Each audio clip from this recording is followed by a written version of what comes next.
ओम नमस्ते जी। मैं सुखदेव शास्त्री। आइए आज की चर्चा प्रारंभ करते हैं।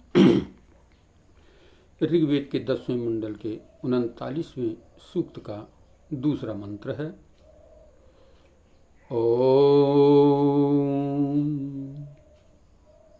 अमाजुरश्चिद्भवतो युवं भगो नाशुश्चिद्द वितारापमस्य चित् अंधस्य चित्रा सत्याकुशस्य चिद्दुवामिद्दाहुर्भिष जारूतस्य चित्। कहा ना सत्या,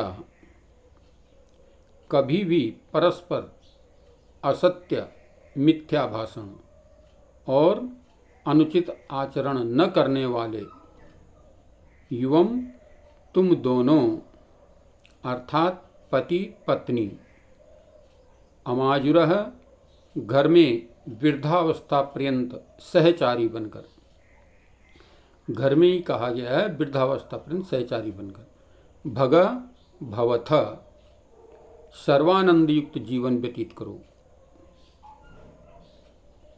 किंतु कुछ आवश्यक कर्तव्यों का निर्वहन करते हुए, यथा अनाशौश्चित्ता भूखे को अन्न दो, अपमश्चित्त निकृष्ट जघन्य दीन जनों को भी सहारा दो, अंधस्य अपमश्चित्त निकृष्ट जघन्य दीन जनों को भी सहारा दो, अंधस्य च नेत्रहीन की कठिनाई का भी समाधान करो,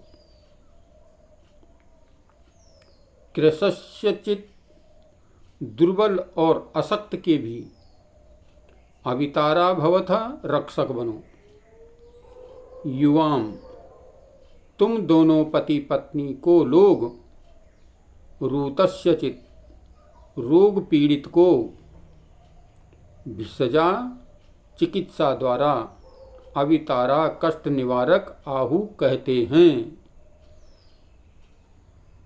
इसमें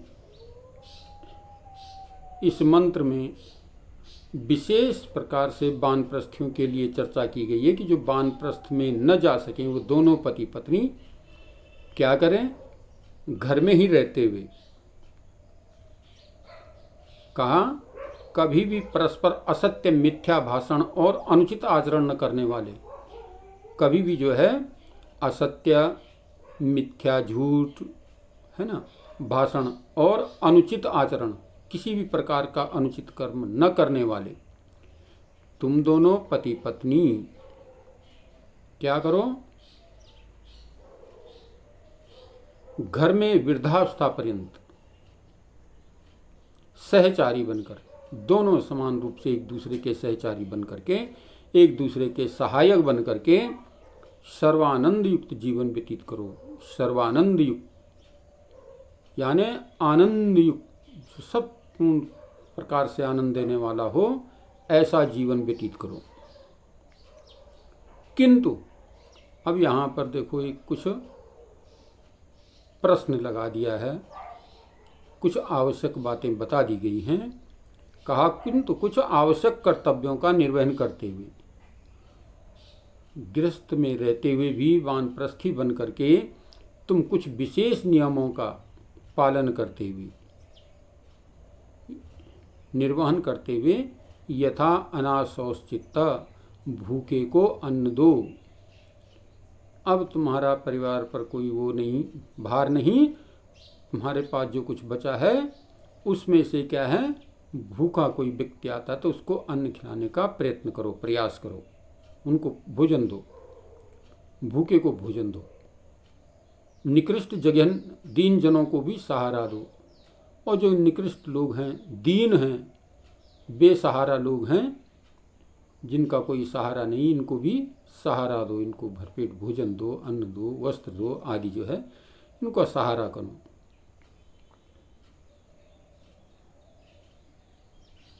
और क्या, नेत्रहीन की कठिनाई का भी समाधान करो। अगर कोई नेत्रहीन है या आंखों से नेत्रहीन हो चुका है तो उसको सहारा बनो, उसके आँखों का ऑपरेशन आदि करवा कर अगर ठीक होने वाला है तो उसके सहायक बनो, सहारा बनो। जिसके पास दीनहीन है, जिसके पास कुछ नहीं है, जो व्यक्ति बेसहारा है, इन लोगों का सहारा बनो।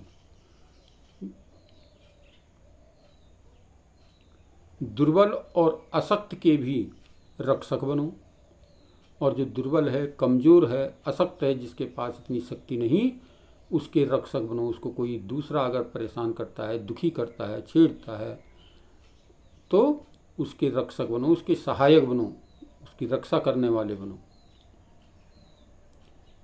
ये वानप्रस्थी का कर्तव्य है।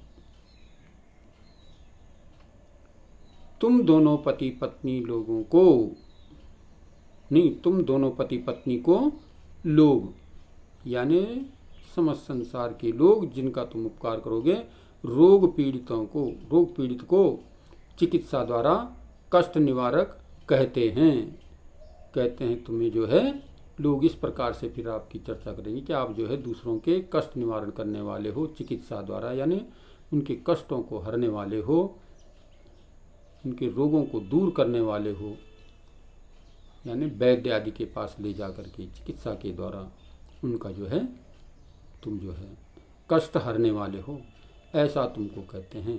तो इस मंत्र में विशेष प्रकार से चर्चा की गई है कि जो वानप्रस्थ में न जा सके, वो गृहस्थ में रहते ही दोनों पति पत्नी आपस में परस्पर प्रेम और सौहार्द का वातावरण बनाते हुए, कभी भी असत्य का पालन न करते हुए, सत्य का पालन करते हुए, एक दूसरे के साथ सत्यता का व्यवहार करते हुए, अनुचित आचरण न करते हुए, किसी प्रकार का भी अनुचित आचरण न करें, और समस्त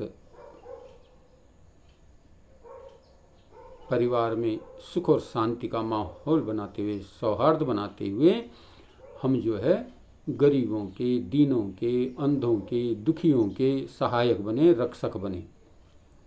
इस प्रकार का कर्तव्य करते हुए हम अपने गृहस्थ को आगे बढ़ाएं, वानप्रस्थ को आगे बढ़ाएं। तो ये वानप्रस्थियों का कर्तव्य है कि जो व्यक्ति वानप्रस्थी न कर सके, यानी वन में न जा सके, अपने जीवन को वनस्थ न बना सके, वो परिवार, वो पति पत्नी घर में रह करके ही इस प्रकार के कर्तव्य करते हुए अपने जीवन को आगे बढ़ाएं।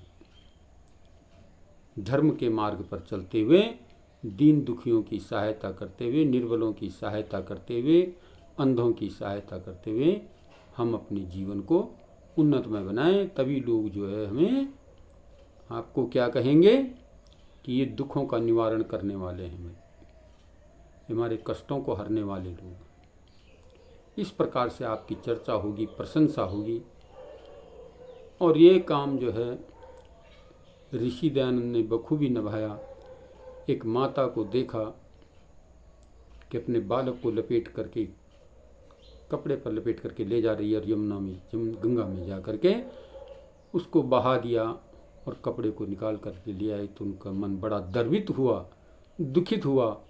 रात रात भर जागते रहे और सोचते रहे कि देखो हमारे देश की क्या दुर्दशा है। तो ऐसों के कष्ट निवारण के लिए ऋषि दयानंद का प्रादुर्भाव हुआ, और उन्होंने समस्त मानव जाति के उत्थान के लिए कल्याण किया, समस्त प्राणी मात्र के कल्याण के लिए कार्य किया। अपना सर्वस्व जीवन, 59 वर्ष की आयु केवल थी, और 59 वर्ष के अंदर वो काम कर गए जो दुनिया में कोई नहीं कर सका। तो इस प्रकार से इसमें व्यवस्था की गई है कि वानप्रस्थी भी यदि घर पर भी रहें तो ऐसा कार्य करें जिससे समाज में उनकी चर्चा हो, समाज में उनका मान सम्मान हो, समाज के लोग उनको जो है आदर के साथ देखें, और सबके दुखों को दूर करने का प्रयत्न करते रहें। तो इस मंत्र में चर्चा है। हम इस मंत्र के आधार पर ही अपने जितने भी हम वानप्रस्थी लोग अगर हो गए हैं, तो इन कर्तव्यों का निर्वहन करते हुए अपने घर पर रह करके ही हम इस काम को कर सकते हैं और अपने जीवन को सफल और सार्थक कर सकते हैं। तो आइए आज की चर्चा को यहीं पर विरमित करते हैं, और सभी से निवेदन है कि कृपया अगर आपको बातें अच्छी लग रही हों तो कृपया चैनल को सब्सक्राइब, लाइक, शेयर और कमेंट अवश्य करें, ताकि कमेंट से हमें पता चलता है कि आप लोग जो है कितना समझते हो, और हम भी उस बात को देख करके आपके कमेंटों को के अनुसार अपने को फिर और अच्छा बनाने का प्रयत्न कर सकें, ताकि आपके सम्मुख जो है और अच्छे विचार प्रस्तुत कर सकें। तो निवेदन है, कृपया सभी लोग ये काम अवश्य करें। धन्यवाद। ओम शांति।